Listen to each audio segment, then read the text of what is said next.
ত্রিপুরা সরকার রাজ্যের সংখ্যালঘু সম্প্রদায়ের অর্থনৈতিক উন্নয়ন ও স্বনির্ভরতার লক্ষ্যে চালু করেছে একটি নতুন উদ্যোগ, মুখ্যমন্ত্রী সংখ্যালঘু উন্নয়ন প্রকল্প। সংখ্যালঘু কল্যাণ দপ্তরের উদ্যোগে এই প্রকল্পের মাধ্যমে আর্থিকভাবে দুর্বল সংখ্যালঘু পরিবারগুলিকে দেওয়া হবে এককালীন আর্থিক সহায়তা। প্রতি বছর এই উদ্যোগ চলতে থাকবে। এই প্রকল্পের অধীনে প্রতিটি যোগ্য উপভোক্তাকে 10,000 টাকা করে আর্থিক সহায়তা প্রদান করা হবে, যা সরাসরি তাদের ব্যাংক অ্যাকাউন্টে ডিবিটি পদ্ধতিতে পাঠানো হবে। আমার খুবই ভালো লাগছে যে মুখ্যমন্ত্রীর ধর্মীয় সংখ্যালঘুর তহবিল থেকে আমাকে পোলট্রি ফার্ম পালন করার জন্য আমাকে এককালীন 10,000 টাকা দেওয়ার উদ্যোগ গ্রহণ করেছেন।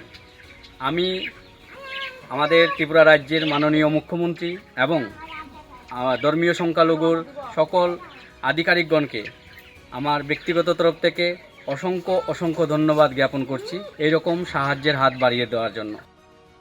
এই সহায়তার মূল লক্ষ্য হল ছোট উদ্যোগের মাধ্যমে সংখ্যালঘু পরিবারগুলিকে স্বনির্ভর করে তোলা। এই প্রকল্পে উপভোক্তারা ডেয়ারি ফার্মিং, পোল্ট্রি ফার্মিং, হাঁস পালন বা ছোট ব্যবসা ইত্যাদি উদ্যোগ গ্রহণ করতে পারবেন। এতে করে পরিবারগুলির আয়ের নতুন পথ তৈরি হবে এবং গ্রামীণ অর্থনীতিও শক্তিশালী হবে। আর চূড়ান্ত তালিকা তৈরির পর উপযুক্ত উপভোক্তাদের কাছে এ সহায়তা পৌঁছে যাচ্ছে। নমস্কার। মাননীয় মুখ্যমন্ত্রীর হাত ধরে সংখ্যালঘু কল্যাণ দপ্তরের একটা নতুন প্রকল্প, মুখ্যমন্ত্রীর সংখ্যালঘু উন্নয়ন প্রকল্প এর জয়যাত্রা শুরু হয়েছে। আমরা মোট 1500 বেনিফিশিয়ারিকে সুবিধা দেওয়ার উদ্যোগ নিয়েছি।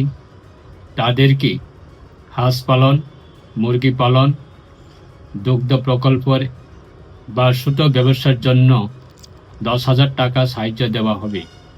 এর ফলে সুবিধাভোগীদের অর্থ সামাজিক উন্নয়নের একটা প্রচেষ্টা সরকারের বহুমুখী উন্নয়নকে অ্যাসেলারেট করবে। মাননীয় মুখ্যমন্ত্রীকে এই জন্য আমি ধন্যবাদ জানাই।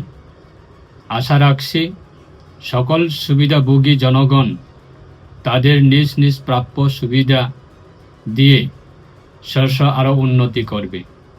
ধন্যবাদ। এই উদ্যোগ সংখ্যালঘু পরিবারগুলির জীবনে আনবে নতুন সম্ভাবনা, নতুন আস্থা এবং স্বনির্ভর ভবিষ্যতের পথে এক গুরুত্বপূর্ণ পদক্ষেপ।